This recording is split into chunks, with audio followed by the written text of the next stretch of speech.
today we're going to be talking about how do we actually find archaeological sites to excavate. Well, there's only really one way to do it, is you have to get out and walk. And so today we're actually in a farmer's field near the village where we're living, and I'm going to introduce you to two of my Georgian colleagues who last year were doing a walking survey, and that's just walking along the ground looking for evidence of past civilizations. So I'm just going to come right over here, and I'm going to switch this around so you can see Mariam and Levon, and I'm just introducing to you here. So Mariam and Levon, tell us who you are and why we're here. So I'm Mariam, and I'm an archaeologist in Georgia. I work in Neolithic period, and so that's my interest of the introduced and Shomushulaver culture idea. So we're on the field. That's a new field where we found last year. So the idea how we found the field. So the owner of our house, the lady, she brought and showed us a big obsidian tool and told us that she found probably 10 years ago in the field where they farming. So we decided to make a survey, and last year when we came in the farming, we found a lot of obsidian tools, a lot of pottery, grinding stones, and so on. So there, when we came to show you the site, we found more obsidian. So that's obsidian, volcanic glass, what the Neolithic people were used for. They were making the knife kind of this. That's the obsidian blade. That's what we call it. But they was cutting or crushing something with that tool. After when we found that all stuff, we gave it to the National Museum of Georgia. After that, we start research that materials, and my colleague Lewan will tell you about what we did for the research. So hello, I'm Lewan. We had a little research about these materials, and we're gonna publish this research in Georgian Scientific Journal, and also we're gonna talk a conference in Latvia about this research. And What do you have in your hand there, Levon? it's a piece of grinding stone which was used for Grinding grain. yeah, grinding, and it's a little piece of a big grinding stone. And we were just walking out here to site today, and we just were walking around and picking up those, whoops, we lost you. Oh, we get a little bit of hiccup there. But we were just walking out here site to take some pictures, and I'm just going to show you how easy and how it is to find artifacts. So I'm just walking along here, and I'm looking down at the ground, and I'm looking around, and I'm like, oh, look what I just found. Look at this. This is an artifact. And this is what it looks like in the ground. It's just lying there. So remember, he was talking about these grinders. Well, this is another grinder that has lain there for probably 8,000 years until a farmer's plow overturned it to lie on the surface, and I just found an artifact. It's that easy. Here, take that out of our collection. So, one of the difficult aspects of archaeology is knowing where to dig. And fortunately, farmers' fields are some of our easiest places to target, because the deposits, the archaeological material, is right near the surface. So when the plow scrapes through the dirt, it's turning up that top layer and pulling all the artifacts to the surface. So what we do is, you can see behind me, we're in a big farmer's field, so we'll get like 5 or 6 people, and they'll all stand in a line, and they'll just walk from one end to the other end of the field, picking up artifacts as they go.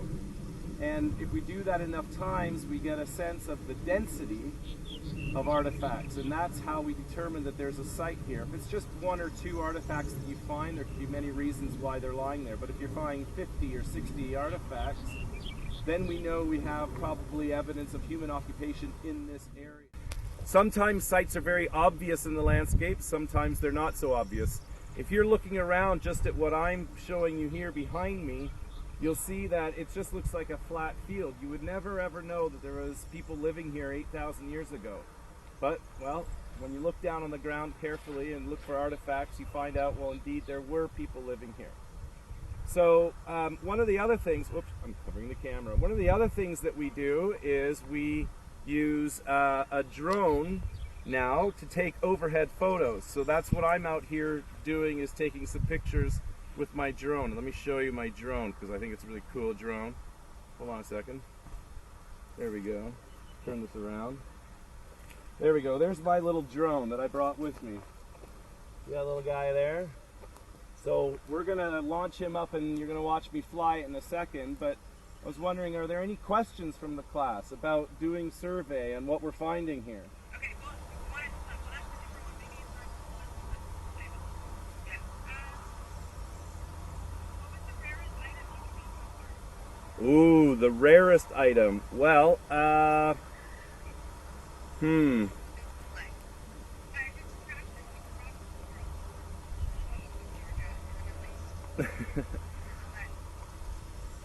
the rarest artifact that I think we found so far this year was probably that, and I think it was that mortar. Well, it's not rare, but what's rare is that mortar and pestle. If you remember that grinding stone with the pounder that I was showing you last time.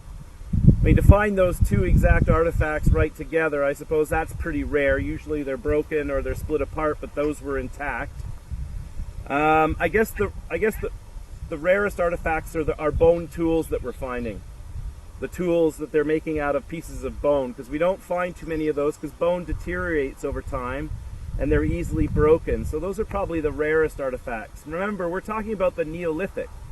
They didn't really have, you know, they had jewelry which would have been made of shell beads, but they didn't have any metal working ability, so they weren't working metal. So the only things they could make artifacts out of were either stone or bone, really, and clay. I mean, those are the only three things. So, and that artifactual assemblage is somewhat limited, but it can be pretty extensive, but we haven't really found anything too fascinating yet. And trust me, when we do, you guys will be one of the first to know. Very well. Everyone wants to know, where did you learn to use the tools that you use on the main site? That's a great question. Well, it's 25 years of experience. One of the things that archaeologists tend to be is very experimental. We're always looking for new tools to help us do our work. Well, take the drone, for example.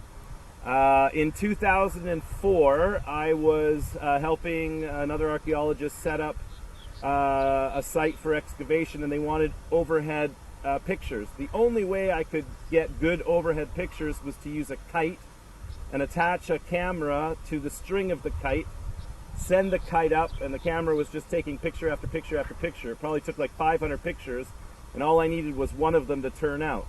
So a lot of it is just trial and error and be willing to experiment. I mean, one of the things that I think all of you have to keep in mind is that in order to learn, you have to be willing to fail. So there's a lot of experiments that I've done. There's a lot of things that I've tried that have been complete failures. But that's okay. It doesn't stop me from trying different things. So when, 3 years ago, when drones started to become mass-produced and cheap and easily accessible, and the technology really became stable, I bought myself a drone and I started practicing with it. I've probably crashed 3 or 4 drones. So this is like, I think, my 5th drone I've purchased. But eventually now I'm pretty good at it, as you'll see in a few minutes. I read in my Twitter about using the artifacts that you find to be shared with the public or sold. They definitely should not be sold. The artifacts really are something that, are part of the cultural heritage of the Republic of Georgia. So we're actually trying to rescue these artifacts so they can be put on display in a museum that we hope to build nearby. I don't believe that the sale of antiquities benefits anyone except for extremely rich people, and then what happens is those artifacts end up in private collections, never to be seen by anyone else.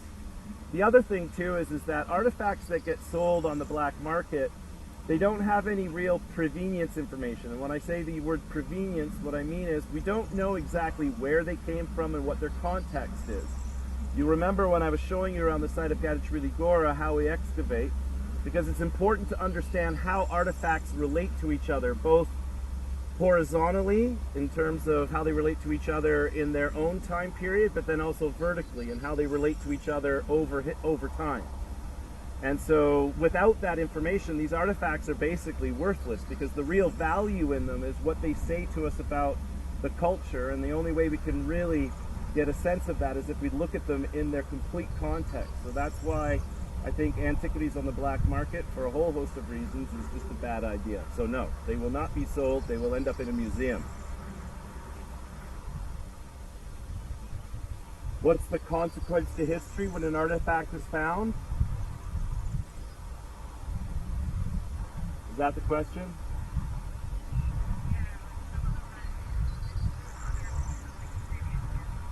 Right, well that's just it. I mean, the process of archaeology is one that never ends, right?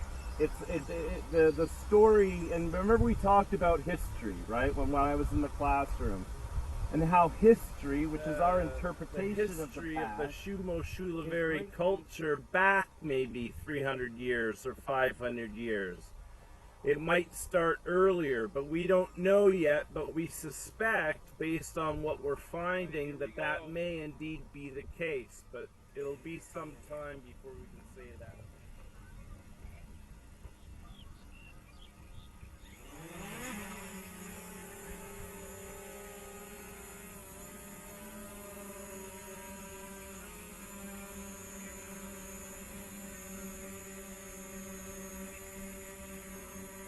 One of the things that we do with the drone is we try to get pictures right over top of what we want to excavate, so we can get a sense of the topography and what's happening. So I can control the camera to take still pictures as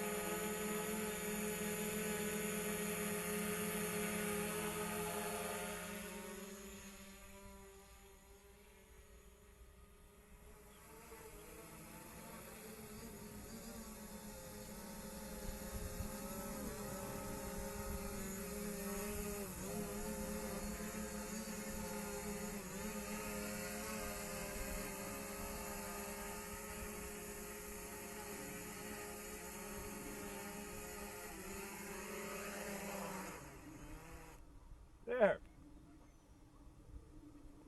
That was pretty good, right? Like I always say, every landing you can walk away from is a good landing. So this is the kind of stuff we do when we go out on survey. So an archaeological project is a combination of a whole bunch of different techniques in order to not only find other sites, but also then to recover that cultural heritage. And these are the many different activities that we're doing here in Georgia. Thank you guys. Miss you all. I hope you have a great day at school. And I'll see you all soon.